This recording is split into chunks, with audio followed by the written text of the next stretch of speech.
नमस्कार बंधू भगिनींनो, आपल्या सगळ्यांचं सहर्ष स्वागत आहे स्वास्तिकम या माझ्या चॅनलवर। आज मी आपल्यासाठी शिवशंभूचे 12 ज्योतिर्लिंग हे घेऊन आलेली आहे। 12 ज्योतिर्लिंगाची संपूर्ण माहिती मी आपल्याला माझ्या येणाऱ्या व्हिडिओमध्ये सांगणार आहे। तर आज आपण ह्याची सुरुवात करणार आहोत।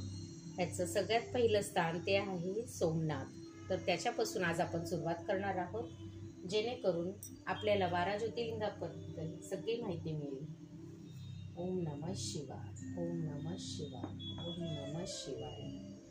नैवेद्यम समर्पयामि, नैवेद्यम समर्पयामि। ओम नमः शिवाय। श्री गणेशाय नमः।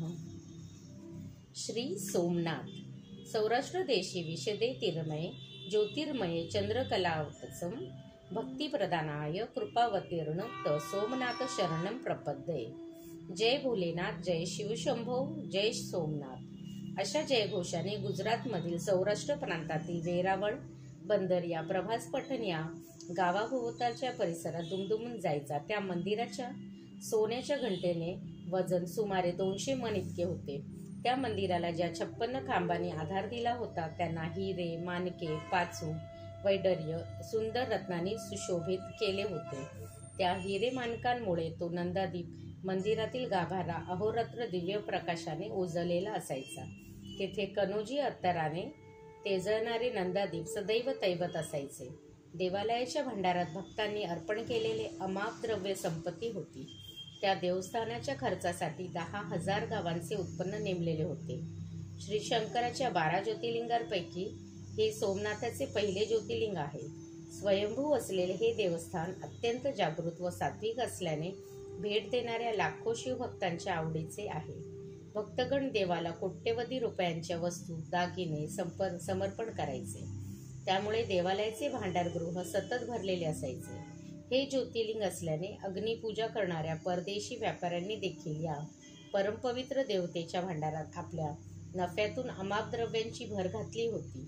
सौराष्ट्रात असलेले हे शैवतीर्थ, अग्नितीर्थ आणि सूर्यतीर्थ असा महिमा असलेले हे ज्योतिर्लिंग चंद्राला प्रसन्न झाले। त्यानेच भारतात सर्वप्रथम अशा या ज्योतिर्लिंगाची स्थापना करून भक्तांसाठी सुंदर सुवर्ण मंदिर बांधले। या ज्योतिर्लिंगांचे स्थापनेविषयी स्कंदपुराणातील प्रभास खंडात कथा दिली आहे। ती पुढील प्रमाणे। ब्रह्मदेवाचे पुत्र दक्ष याने आपल्या अनेक मुलींपैकी 27 मुलींबरोबर चंद्राचा विवाह करून दिला। त्यांच्यापैकी रोहिणी चंद्राची लाडकी होती।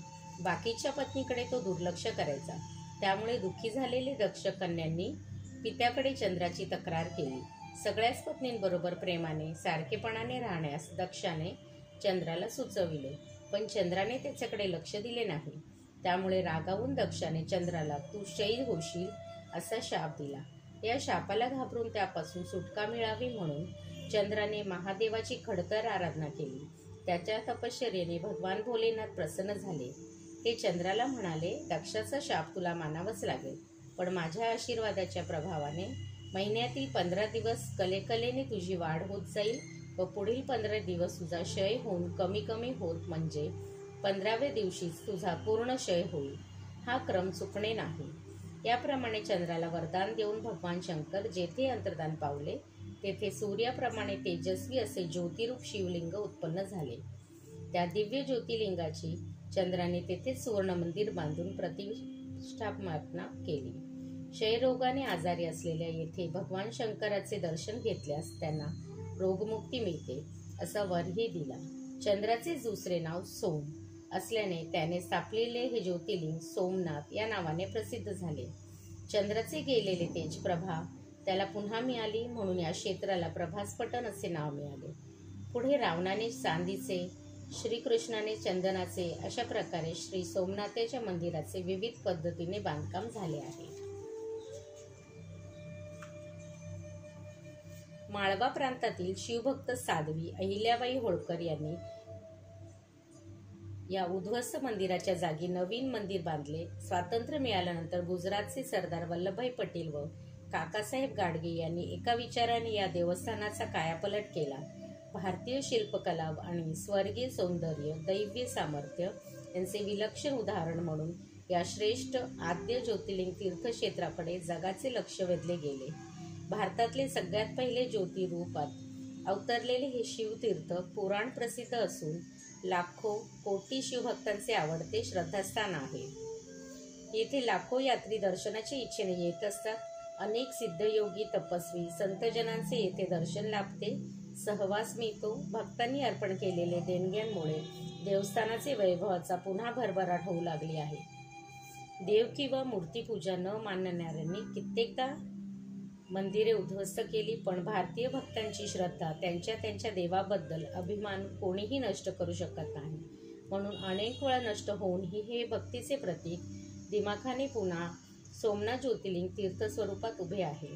काठियावाडच्या समुद्र किनाऱ्याजवळील प्रभास पठार परिसरात पुष्कळ पुराण प्रसिद्ध स्थळे, मंदिरे, स्मारके आहेत. त्यातीलच एक अतिप्राचीन असे सूर्य मंदिर आहे. त्यात मूर्ती नाही, पण ते मंदिर त्याच्या काळामध्ये शिल्पकलेचा श्रेष्ठ नमुना असेल असे त्याच्या आताच्या भग्नावशेषावरून लक्षात येते. हे सगळ्यात प्राचीन भद्रकाली मंदिर असून प्रवेशद्वाराच्या उजव्या भिंतीवर 51 श्लोकाचे शिलालेख कोरलेले आहे. त्यावर राजा कुमारपालाने ज्या मंदिराचे बांधकाम केले व दानधर्म केला त्याची नोंद मिळते. भलांतक तीर्थ. भगवान श्रीकृष्णाच्या डाव्या पायाच्या अंगठ्याला पारध्याने बाण लागून जेथे रक्त सांडले तेच हे ठिकाण. येथे श्रीकृष्णाची सुंदर मूर्ती आहे. याच ठिकाणी अर्जुनाला सुभद्रा मिळाली. कार्तिकी पौर्णिमेला येथे मोठी यात्रा भरते. काठियावाडच्या कुशावर्त भागात भगवान श्रीकृष्णाने सोन्याची द्वारका बसवली होती. तिथलेच कुशधर्बाची मोठी मुसळे बनली आणि त्यांच्या प्रहाराने एकमेकात युद्ध केल्याने यादवांचा समूळ नाश झाला. या प्रकाराने श्रीकृष्ण व बलराम उदास झाले. बलराम शेषावतार असल्याने त्यांनी समुद्रात प्रवेश करून एका गुहेमध्ये आपल्या अवताराची समाप्ती केली. ती बलराम गुहा भाविकांनी साठी दाखवली जाते. देहोत्सर्ग. हिरण्या नदीला या ठिकाणी मोठा घाट बांधलेला आहे. येथे श्रीकृष्णाने अंत्यसंस्कार केले गेले होते. अनेक खांब असलेल्याने भव्य दिव्य असे श्रीकृष्णाचे विशाल स्मारक आणि गीता मंदिर आहे, जेथे भगवान श्रीकृष्णाचे पार्थिव देहावर अंत्यसंस्कार करण्यात आला.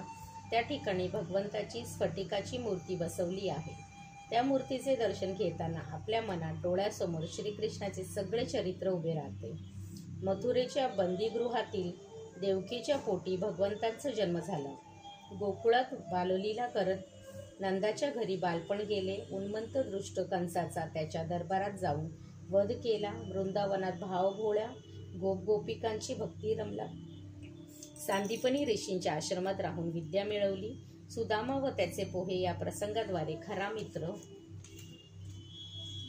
खरा ईश्वर हा केवळ भावप्रेमाचा भुकेला असतो हे दाखविले. स्वतःसाठी नवीन नगराची निर्मिती करून द्वारकाधीश हे नाव धारण केले. महाभारतीय कौरव पांडवात युद्धात कुरुक्षेत्रावर अर्जुनाचा रथाचे सारथ्य केले. पांडवांना मार्गदर्शन करून विजय मिळवून दिला. त्यांचा हक्क त्यांचा न्यायाने मिळवून दिला. कोणत्याही काळात उपयोगी पडेल असा गीतेच्या रूपाने अजरामर संदेश जगाला दिला. यादवांच्या भयानक खेदजनक यादवीनंतर याच भगवंताने पायाला व्याध्याचे बाणाने लागण्याने निमित्त करून आपले अवतारकार्य संपविले. पुराण काळातील सौराष्ट्र प्रभास पठण येथे अगस्ती ऋषींनी समुद्रप्राशन केला होता. रावण, जनमेजय आणि पांडव व इतर अनेक पुराण प्रसिद्ध व्यक्तींनी या भास्कर प्रभास पठण तीर्थाचे दर्शन घेतले होते. सोरटी सोमनाथ येथील ज्योतिर्लिंगाचा माघ महिन्यातील शिवरात्रीला अत्यंत थाटाचा व देखणा महोत्सव असतो. महाराष्ट्रातील बारामती जवळचे करंजी गावी या शिखर शिंगणापूर येथे या भक्तवत्सल सोरटी सोमनाथ प्रकट झाल्याचे कथा प्रसिद्ध आहे. श्री शिवशंभू पर्णमस्तु. शुभम भवतु, शुभम भवतु, शुभम भवतु. ओम अष्टचंडिका.